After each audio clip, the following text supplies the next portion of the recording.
আসসালামু আলাইকুম ওরহমতুল্লাহ। সম্মানিত ভিউয়ার্স, যখনই আপনি অনেক বেশি বিপদ আপদ, বালা মুসিবত, দুঃখ কষ্ট, দুশ্চিন্তা, পেরেশানি, অভাব অনটন, দারিদ্রতা ও ঋণের মধ্যে থাকবেন এবং যখনই আপনার অনেক বেশি টাকা পয়সা ধন সম্পদের প্রয়োজন হবে, তখনই আপনি সকালে ফজর নামাজের পর সূরা ইখলাস ও ইস্তেগফারের এই গোপন আমলটি করুন। ইনশাআল্লাহ আল্লাহ তাআলা আপনার সকল বিপদ আপদ, বালা মুসিবত, দুঃখ কষ্ট, দুশ্চিন্তা, পেরেশানি, অভাব অনটন, দারিদ্রতা ও ঋণ দূর করে দিবেন এবং আল্লাহ পাক রব্বুল আলামিন আপনাকে গায়বীভাবে অনেক টাকা পয়সা ধন সম্পদ দিয়ে সাহায্য করবেন। যেভাবে আল্লাহ তাআলা আকাশ থেকে গায়বীভাবে স্বর্ণমুদ্রা, ধন সম্পদ পাঠিয়ে হযরত আইয়ুব আলাইহিস সালামকে এবং অনেক সাহাবায়ে কিরামদেরকে সাহায্য করেছিলেন। সুবহানাল্লাহ। সম্মানিত ভিউয়ার্স, সকালে ফজর নামাজের পর সূরা ইখলাস ও ইস্তেগফারের কোন আমলটি করিলে আল্লাহ তাআলা আপনাকে এই সকল পুরস্কারগুলি দান করবেন এবং হযরত আইয়ুব আলাইহিস সালাম কোন আমল করার কারণে, কি দোয়া পাঠ করার কারণে আল্লাহ তাআলা আকাশ থেকে গায়বীভাবে স্বর্ণমুদ্রা, ধন সম্পদ পাঠিয়ে সাহায্য করেছিলেন, সে আমলটি সম্পর্কে জানতে চাইলে ভিডিওটি স্কিপ না করে সম্পূর্ণ ভিডিওটি মনোযোগ দিয়ে দেখতে থাকুন। আর ভিডিওটি ভালো লাগলে লাইক, কমেন্ট, শেয়ার করে চ্যানেলটি সাবস্ক্রাইব করে আমাদের পাশে থাকুন। সম্মানিত ভিউয়ার্স, আপনি যদি সকালে ফজর নামাজের পর সূরা ইখলাস ও ইস্তেগফার এই নিয়মে পাঠ করে আমল করেন, তাহলে ইনশাআল্লাহ অল্প কিছুদিনের মধ্যে আল্লাহ তাআলা আপনার সকল অভাব অনটন, দারিদ্রতা ও ঋণ দূর করে দিবেন এবং আল্লাহ পাক রব্বুল আলামিন আপনাকে গায়বীভাবে অনেক টাকা পয়সা ধন সম্পদ দিয়ে সাহায্য করবেন। এমনকি এক সাহাবী নিজেও সূরা ইখলাসের আমল করার ফলে অল্প কিছুদিনের মধ্যে অভাব অনটন, দারিদ্রতা থেকে মুক্ত হয়ে অনেক টাকা পয়সা ধন সম্পদের মালিক হয়ে গিয়েছিল। সুবহানাল্লাহ। আর এটা কোনো সাধারণ আমল নয়, বরং স্বয়ং রাসূল সাল্লাল্লাহু আলাইহি ওয়াসাল্লাম নিজে সাহাবায়ে কিরামদেরকে সূরা ইখলাসের আমল শিখিয়েছিলেন। সম্মানিত ভিউয়ার্স, এখন আমি আপনাদেরকে জানিয়ে দেব হযরত আইয়ুব আলাইহিস সালাম কোন আমল করার কারণে এবং কি দোয়া পাঠ করার কারণে আল্লাহ তাআলা আকাশ থেকে গায়বীভাবে স্বর্ণমুদ্রা, ধন সম্পদ পাঠিয়ে সাহায্য করেছিলেন। হাদিস শরীফের মধ্যে বলা হয়েছে, হযরত আইয়ুব আলাইহিস সালামের দুইটি উঠান ছিল। একটি ছিল গম শুকানোর জন্য আর অন্যটি ছিল জব শুকানোর জন্য। মহান আল্লাহ তাআলা সেই দুইটি উঠানের উপর 2 খণ্ড মেঘমালা পাঠালেন। 1 খণ্ড মেঘমালা সেই গমের উঠানে এমনভাবে স্বর্ণ ফেলল যে সেটি পূর্ণ হয়ে গেল। সুবহানাল্লাহ। অন্য মেঘমালাটি অপর উঠানের মধ্যে এমনভাবে রৌপ্য বর্ষণ করল যে সেটিও পূর্ণ হয়ে গেল। সুবহানাল্লাহ। আল্লাহু আকবার। সহিহ ইবনে হিব্বান, হাদিস নং 2898। এছাড়াও অন্য এক হাদিসে বলা হয়েছে, আল্লাহর পক্ষ থেকে ঝাঁকে ঝাঁকে স্বর্ণের পঙ্গপাল আইয়ুব আলাইহিস সালামের নিকট এসেছিলেন এবং তিনি সেগুলি সংগ্রহ করেছিলেন। রাসূল সাল্লাল্লাহু আলাইহি ওয়াসাল্লাম বলেন, একবার হযরত আইয়ুব আলাইহিস সালাম গোসল করতেছিলেন। এমন তো অবস্থায় এক ঝাঁক স্বর্ণের পঙ্গপাল তার উপর পড়তে শুরু করেন এবং তিনি সেগুলি মুঠি মুঠি করে তার কাপড়ে জমা করছিলেন। সুবহানাল্লাহ। আল্লাহু আকবার। বুখারী শরীফ, হাদিস নং 7493। সম্মানিত ভিউয়ার্স, সূরা ইখলাস পবিত্র কোরআন মাজিদের খুবই ক্ষুদ্রতম একটি সূরা। আমি আশা করছি আপনারা সকলেই সূরাটি জানেন। তারপরেও আমি সহিশুদ্ধভাবে আপনাদেরকে সূরা ইখলাস পাঠ করে শোনাবো। ইনশাআল্লাহ আপনারা আমার থেকে শুনে শুনে সহিশুদ্ধভাবে সূরা ইখলাস মুখস্থ করে নেবেন। কারণ সূরা ইখলাসের আমলটি করার জন্য অবশ্যই আপনাদেরকে সূরা ইখলাস সহিশুদ্ধভাবে পাঠ করতে হবে। তাই আপনারা আমার থেকে শুনে শুনে সহিশুদ্ধভাবে সূরা ইখলাস মুখস্থ করে নেবেন। আউযু বিল্লাহি মিনাশ শাইতানির রাজীম। বিসমিল্লাহির রহমানির রহিম। কুল হুয়াল্লাহু আহাদ, আল্লাহুস সামাদ, লাম ইয়ালিদ ওয়া লাম ইউলাদ ওয়া লাম ইয়াকুল লাহু কুফুয়ান আহাদ। সাদাকাল্লাহুল আযীম। সম্মানিত ভিউয়ার্স, আমলটি করার জন্য আপনাদেরকে বেশি কিছু করতে হবে না। শুধু আমি যে নিয়ম বলে দেব সেই নিয়মে আপনারা পবিত্র কোরআন মাজিদের এই ছোট্ট সূরা অর্থাৎ সূরা ইখলাস ও ইস্তেগফার পাঠ করে আমল করবেন। তাহলে ইনশাআল্লাহ অল্প কিছুদিনের মধ্যে আল্লাহ তাআলা আপনাদের সকল অভাব অনটন, দারিদ্রতা ও ঋণ দূর করে দিবেন এবং আল্লাহ পাক রব্বুল আলামিন আপনাদেরকে গায়বীভাবে অনেক টাকা পয়সা ধন সম্পদ দিয়ে সাহায্য করবেন। তবে মনে রাখতে হবে, প্রতিটি আমল করার জন্য অবশ্যই আল্লাহর উপর এবং আল্লাহর কোরআনের উপর দৃঢ় বিশ্বাস রাখতে হবে। তবেই আপনি আমলটি করে রেজাল্ট পাবেন এবং উপকৃত হবেন। অন্যথায় আপনার এই আমল বৃথা হয়ে যাবে। কারণ আল্লাহ তাআলা বলেন, আমি এই কোরআন সৃষ্টি করেছি মুমিনদের শেফার জন্য। আর যারা আল্লাহর উপর বিশ্বাস রাখে, আল্লাহর উপর ভরসা করে, তাদের জন্য আল্লাহই যথেষ্ট। আল্লাহ তাআলা তাদের মনের সকল ইচ্ছা পূর্ণ করবেনই। সুবহানাল্লাহ। তাই আমলটি করার জন্য অবশ্যই আপনাদেরকে মনে প্রাণে বিশ্বাস রাখতে হবে যে আমি এই আমলটি করার ফলে আল্লাহ তাআলা আমাকে গায়বীভাবে টাকা পয়সা ধন সম্পদ দিয়ে সাহায্য করবেন, যেভাবে আল্লাহ তাআলা তার নবী হজরত আইয়ুব আলাইহিস সালামকে এবং অনেক সাহাবায়ে কিরামদেরকে গায়বীভাবে টাকা পয়সা ধন সম্পদ দিয়ে সাহায্য করেছিলেন। সুবহানাল্লাহ। সম্মানিত ভিউয়ার্স, এখন আমি আপনাদেরকে জানিয়ে দেব সূরা ইখলাসের কিছু বিশেষ ফজিলত সম্পর্কে। যে ফজিলতগুলি সম্পর্কে জানলে আপনারা বুঝতে পারবেন যে সূরা ইখলাস কতটা গুরুত্বপূর্ণ এবং মর্যাদাপূর্ণ একটি সূরা। এক সাহাবী যুদ্ধের ময়দানে নামাজের ইমামতি করার সময় বারবার সূরা ইখলাস পাঠ করেন। অন্য সাহাবীরা যুদ্ধ থেকে ফিরে এসে রাসূল সাল্লাল্লাহু আলাইহি ওয়াসাল্লামকে এই বিষয়টি সম্পর্কে অবগত করেন।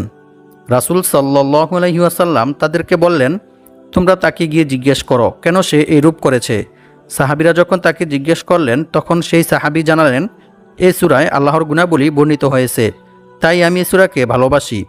অতঃপর সাহাবীরা যখন রাসূল সাল্লাল্লাহু আলাইহি ওয়াসাল্লামের কাছে গিয়ে একথা বললেন, তখন রাসূল সাল্লাল্লাহু আলাইহি ওয়াসাল্লাম তাদেরকে বললেন, তোমরাও তাকে গিয়ে বলো আল্লাহ তাআলাও তাকে ভালোবাসেন। সুবহানাল্লাহ। আল্লাহু আকবার। বুখারী শরীফ, হাদিস নং 7375। সম্মানিত ভিউয়ার্স, একটু চিন্তা করে দেখুন, যে ব্যক্তিকে স্বয়ং আল্লাহ তাআলা নিজে ভালোবাসেন, আল্লাহ তাআলা নিজে পছন্দ করেন, সেই ব্যক্তির কি আর কোনো বিপদ আপদ, বালা মুসিবত, দুঃখ কষ্ট, দুশ্চিন্তা, পেরেশানি, অভাব অনটন, দারিদ্রতা ও ঋণ থাকতে পারে? কখনোই না। বরং আল্লাহ তাআলা নিজ অনুগ্রহে ওই ব্যক্তির সকল বিপদ আপদ, বালা মুসিবত, দুঃখ কষ্ট, দুশ্চিন্তা, পেরেশানি, অভাব অনটন, দারিদ্রতা ও ঋণ দূর করে দিবেন এবং আল্লাহ পাক রব্বুল আলামিন তাকে গায়বীভাবে অনেক টাকা পয়সা ধন সম্পদ দিয়ে সাহায্য করবেন। তাই আজকের ভিডিও থেকে সূরা ইখলাস ও ইস্তেগফারের এই মূল্যবান আমলটি শিখে নিয়ে ইনশাআল্লাহ অবশ্যই আমলটি করার চেষ্টা করবেন। অন্য এক হাদিসে বলা হয়েছে, রাসূল সাল্লাল্লাহু আলাইহি ওয়াসাল্লামের কাছে একবার এক সাহাবী এসে বললেন, হে আল্লাহর রাসূল সাল্লাল্লাহু আলাইহি ওয়াসাল্লাম, আমি সূরা ইখলাসকে ভালোবাসি। তখন রাসূল সাল্লাল্লাহু আলাইহি ওয়াসাল্লাম তাকে বললেন, এ ভালোবাসা তোমাকে জান্নাতে প্রবেশ করাবে। সুবহানাল্লাহ। আল্লাহু আকবার। বুখারী শরীফ, হাদিস নং 774। অপর এক হাদিসে বলা হয়েছে, আবু হুরায়রা রাদিয়াল্লাহু তাআলা আনহু থেকে বর্ণিত, তিনি বলেন, আমি রাসূল সাল্লাল্লাহু আলাইহি ওয়াসাল্লামের সাথেই ছিলাম। এমন সময় এক ব্যক্তি সূরা ইখলাস তিলাওয়াত করতেছিল। রাসূল সাল্লাল্লাহু আলাইহি ওয়াসাল্লাম তার তিলাওয়াত শুনে বললেন, ওয়াজিব হয়ে গেছে। আমি জিজ্ঞেস করলাম, কি ওয়াজিব হয়ে গেছে হে আল্লাহর রাসূল সাল্লাল্লাহু আলাইহি ওয়াসাল্লাম? তিনি বললেন, জান্নাত। সুবহানাল্লাহ। আল্লাহু আকবার। মুয়াত্তা মালিক, হাদিস নং 257। সম্মানিত ভিউয়ার্স, এখন আমি আপনাদেরকে জানিয়ে দেব সূরা ইখলাস কী নিয়মে পাঠ করে আমল করিলে আল্লাহ তাআলা আপনার 50 বছরের গুনাহ ক্ষমা করে দিবেন এবং আল্লাহ পাক রব্বুল আলামিন আপনার পাহাড় পরিমাণ ঋণ পরিশোধ করার ব্যবস্থা করে দিবেন। সুবহানাল্লাহ। রাসূল সাল্লাল্লাহু আলাইহি ওয়াসাল্লাম বলেন, যে ব্যক্তি প্রতিদিন 200 বার সূরা ইখলাস পাঠ করে আমল করবে, তার 50 বছরের গুনাহ ক্ষমা করে দেওয়া হবে। সুবহানাল্লাহ। তবে ঋণ থাকলে তা মাফ হবে না। নাউযু বিল্লাহি মিন যালিক। তিরমিজি শরীফ, হাদিস নং 2898। সম্মানিত ভিউয়ার্স, ঋণ হচ্ছে এরকম মারাত্মক একটি জঘন্য কাজ যে মানুষ যখন ঋণগ্রস্ত হয়ে যায় তখন তার আর কোনো কিছুই ভালো লাগে না। তখন সে ঋণের চিন্তায় পেরেশানিতে অসুস্থ হয়ে পড়ে। তাই সে দ্রুত ঋণ থেকে মুক্ত হতে চায়। আর দ্রুত ঋণ থেকে মুক্ত হওয়ার জন্য সেই ব্যক্তি অনেক অবৈধ পন্থায় টাকা পয়সা উপার্জন করতে চায়। চুরি ডাকাতি, মিথ্যা কথা সহ অসংখ্য অগণিত খারাপ কাজের মধ্যে লিপ্ত হয়ে যায়। কারণ মানুষের যখন ঋণ থাকে তখন তার আর কোনো কিছুই ভালো লাগে না। সুতরাং আজকের ভিডিওতে আমি আপনাদেরকে সূরা ইখলাস ও ইস্তেগফারের এমন একটি মূল্যবান আমল শিখিয়ে দিব, যে আমলটি করিলে আল্লাহ তাআলা আপনার পাহাড় পরিমাণ ঋণ পরিশোধ করার ব্যবস্থা করে দিবেন। সুবহানাল্লাহ। তাই ভিডিওটি না টেনে সম্পূর্ণ ভিডিওটি মনোযোগ দিয়ে দেখতে থাকুন। অন্য এক হাদিসে বলা হয়েছে, রাসূল সাল্লাল্লাহু আলাইহি ওয়াসাল্লাম বলেন, যে ব্যক্তি কুল হুয়াল্লাহু আহাদ সূরা ইখলাস শেষ পর্যন্ত 10 বার পাঠ করবে, আল্লাহ তাআলা সেই ব্যক্তির জন্য জান্নাতে একটি মহল অর্থাৎ একটি ঘর নির্মাণ করে দিবেন। সুবহানাল্লাহ। আল্লাহু আকবার। অপর এক হাদিসে বলা হয়েছে, আবু সাঈদ খুদরি রাদিয়াল্লাহু তাআলা আনহু থেকে বর্ণিত, তিনি বলেন, এক ব্যক্তি অন্য এক ব্যক্তিকে রাতে বারবার সূরা ইখলাস পাঠ করতে শোনেন। অতঃপর সকাল হলে ওই ব্যক্তি রাসূল সাল্লাল্লাহু আলাইহি ওয়াসাল্লামকে এই বিষয়টি সম্পর্কে অবগত করেন। রাসূল সাল্লাল্লাহু আলাইহি ওয়াসাল্লাম তার একথা শুনে বললেন, ওই সত্তার শপথ যার হাতে আমার প্রাণ, অবশ্যই এই সূরা অর্থাৎ সূরা ইখলাস পবিত্র কোরআন মাজিদের 1/3 সমান। সুবহানাল্লাহ। অর্থাৎ যে ব্যক্তি সূরা ইখলাস 3 বার পাঠ করবে তার আমলনামায় 1 খতম কোরআন তিলাওয়াত করার সওয়াব লেখা হবে। সুবহানাল্লাহ। বুখারী শরীফ হাদিস নং 5013। সম্মানিত ভিউয়ার্স, সূরা ইখলাসের এই সকল ফজিলত শুনে বুঝতে পারতেছেন যে সূরা ইখলাস কতটা গুরুত্বপূর্ণ এবং ফজিলতপূর্ণ একটি সূরা। তাই আপনারা যদি আমার বলা নিয়ম মেনে সঠিকভাবে সূরা ইখলাস ও ইস্তেগফার এই নিয়মে পাঠ করে আমল করেন, তাহলে ইনশাআল্লাহ অল্প কিছুদিনের মধ্যে আল্লাহ তাআলা আপনাদের সকল অভাব অনটন, দারিদ্রতা ও ঋণ দূর করে দিবেন এবং আল্লাহ পাক রব্বুল আলামিন আপনাদেরকে গায়বীভাবে অনেক টাকা পয়সা ধন সম্পদ দিয়ে সাহায্য করবেন। এমনকি এক সাহাবী নিজেও সূরা ইখলাসের আমল করার ফলে অল্প কিছুদিনের মধ্যে অভাব অনটন, দারিদ্রতা থেকে মুক্ত হয়ে অনেক টাকা পয়সা ধন সম্পদের মালিক হয়ে গিয়েছিল। সুবহানাল্লাহ। সম্মানিত ভিউয়ার্স, সূরা ইখলাসের আমলটি করার জন্য অবশ্যই আপনাদেরকে সকালে ফজরের নামাজ জামাতের সহিত আদায় করতে হবে, আর মেয়েরা ঘরেই আদায় করবেন। তারপর ওযু অবস্থায় পাক পবিত্র পরিষ্কার পরিচ্ছন্ন একটি জায়গায় বসে আমলটি করবেন। আমলটি করার জন্য প্রথমে আপনাদেরকে একটি বিশেষ দুরূদ শরীফ পাঠ করতে হবে। কারণ হযরত উমর বিন খাত্তাব রাদিয়াল্লাহু তাআলা আনহু বলেন, নিশ্চয়ই বান্দার কোনো দোয়া বা আমল আল্লাহ তাআলার দরবারে ততক্ষণ পর্যন্ত পৌঁছায় না যতক্ষণ পর্যন্ত না বান্দা তার নবীর প্রতি দুরূদ পাঠ না করে। অর্থাৎ যে কোনো দোয়া বা আমল করার পূর্বে রাসূল সাল্লাল্লাহু আলাইহি ওয়াসাল্লামের উপর দুরূদ পাঠ না করিলে সেই দোয়া বা আমল আল্লাহ তাআলার দরবারে পৌঁছায় না। তা আসমান ও জমিনের মধ্যবর্তী স্থানে আল্লাহ তাআলা ঝুলন্ত অবস্থায় আড়াল করে রেখে দেন। নাউযু বিল্লাহি মিন যালিক। তাই প্রথমে আপনাদেরকে একটি বিশেষ দুরূদ শরীফ পাঠ করতে হবে। তারপর বিশেষ 3টি ইস্তেগফার পাঠ করতে হবে। কারণ ইস্তেগফার পাঠ করিলে যে শুধু গুনাহ মাফ হয় এমনটা নয়, বরং আল্লাহ তাআলা বান্দার তাওবা ইস্তেগফারের মধ্যে রেখেছেন অসংখ্য অগণিত উপকার ও পুরস্কার। ইস্তেগফার পাঠ করিলে আল্লাহ তাআলা বান্দার প্রতি কী পরিমাণ খুশি হন এবং বান্দাকে কী পরিমাণ পুরস্কার দান করেন তা আপনারা জানলে অবাক হয়ে যাবেন। ইস্তেগফার পাঠ করিলে আল্লাহ তাআলা বান্দাকে কী কী পুরস্কার দান করেন সেই সম্পর্কে আল্লাহ তাআলা পবিত্র কোরআনের মধ্যে বলেন, আর যে ব্যক্তি আল্লাহকে ভয় করবে আল্লাহ তাআলা তার সমস্ত সমস্যা থেকে উত্তরণের পথ বের করে দিবেন, আর তাকে এমন জায়গা থেকে রিজিক দান করবেন যা সে কল্পনাও করতে পারবে না। অর্থাৎ তার ধারণার বাইরে থেকে গায়বীভাবে আল্লাহ তাআলা তার রিজিকের ব্যবস্থা করে দিবেন। সুবহানাল্লাহ। আর যে ব্যক্তি আল্লাহর উপর ভরসা করবে তার জন্য তিনিই যথেষ্ট হবেন। নিশ্চয়ই আল্লাহ তাআলা তার সমস্ত ইচ্ছা পূর্ণ করবেনই। সুবহানাল্লাহ। আল্লাহু আকবার। সূরাতুত তলাক আয়াত নং 2 থেকে 3। সম্মানিত ভিউয়ার্স, আল্লাহ তাআলাকে ভয় করার সর্বোত্তম মাধ্যম হচ্ছে তাওবা ইস্তেগফার করা, ক্ষমা প্রার্থনা করা। বান্দার দ্বারা ইচ্ছায় কিংবা অনিচ্ছায় কোনো গুনাহ সংঘটিত হয়ে গেলে বান্দা যদি আল্লাহর ভয়ে, আল্লাহর আযাবের ভয়ে আল্লাহ তাআলার নিকট তাওবা ইস্তেগফার করে ক্ষমা প্রার্থনা করে, তাহলে আল্লাহ তাআলা অনেক খুশি হন এবং আল্লাহ তাআলা বান্দার প্রতি খুশি হয়ে বান্দাকে অসংখ্য অগণিত পুরস্কার দান করেন। আল্লাহর রাসূল সাল্লাল্লাহু আলাইহি ওয়াসাল্লাম বলেন, যে ব্যক্তি বেশি বেশি তাওবা ইস্তেগফার পাঠ করবে আল্লাহ তাআলা তার সমস্ত সমস্যা থেকে উত্তরণের পথ বের করে দিবেন। তার সমস্ত বিপদ আপদ, বালা মুসিবত, দুঃখ কষ্ট, পেরেশানি, অভাব অনটন, দারিদ্রতা দূর করে দিবেন এবং আল্লাহ পাক রব্বুল আলামিন তাকে এমন জায়গা থেকে রিজিক দান করবেন যা সে কল্পনাও করতে পারবে না। অর্থাৎ অকল্পনীয় উৎস থেকে গায়বীভাবে আল্লাহ তাআলা তার রিজিকের ব্যবস্থা করে দিবেন। সুবহানাল্লাহ। সুনান আবু দাউদ হাদিস নং 1518। আর আল্লাহ তাআলার উপর ভরসা করার সর্বোত্তম মাধ্যম হচ্ছে বিপদ আপদ, বালা মুসিবত, দুঃখ কষ্ট, দুশ্চিন্তা, পেরেশানি, অভাব অনটন, দারিদ্রতা সর্ব অবস্থায় আল্লাহর উপর ভরসা করতে হবে। আল্লাহ ব্যতীত অন্য কারো উপর ভরসা করা যাবে না। এমনকি রাসূল সাল্লাল্লাহু আলাইহি ওয়াসাল্লাম বলেছেন, অন্য কারো কাছে নিজের অভাব ও সমস্যার কথাও বলা যাবে না, বরং রিজিক বৃদ্ধি হওয়ার এবং বিপদ আপদ, বালা মুসিবত, দুঃখ কষ্ট, দুশ্চিন্তা, পেরেশানি, অভাব অনটন, দারিদ্রতা ও ঋণ থেকে মুক্ত হওয়ার যে সকল দোয়া ও আমল রয়েছে সেগুলির মাধ্যমে আল্লাহ তাআলার নিকট দোয়া করে সাহায্য চাইতে হবে। তবেই আল্লাহ তাআলা আপনার সকল অভাব অনটন, দারিদ্রতা ও ঋণ দূর করে দেবেন ইনশাআল্লাহ। সম্মানিত ভিউয়ার্স, এখন আমি আপনাদেরকে জানিয়ে দেব সূরা ইখলাস ও ইস্তেগফারের কোন আমলটি করিলে আল্লাহ তাআলা আপনার সকল বিপদ আপদ, বালা মুসিবত, দুঃখ কষ্ট, পেরেশানি, অভাব অনটন, দারিদ্রতা ও ঋণ দূর করে দিবেন এবং আল্লাহ পাক রব্বুল আলামিন আপনাকে গায়বীভাবে অনেক টাকা পয়সা, ধন সম্পদ দিয়ে সাহায্য করবেন। সম্মানিত ভিউয়ার্স, সূরা ইখলাসের আমলটি প্রথমত দুইটি নিয়মে করা যায়। প্রথম যে নিয়মটি রয়েছে সেটি হচ্ছে, এক সাহাবী রাসূল সাল্লাল্লাহু আলাইহি ওয়াসাল্লামের কাছে এসে দারিদ্রতার অভিযোগ করলেন।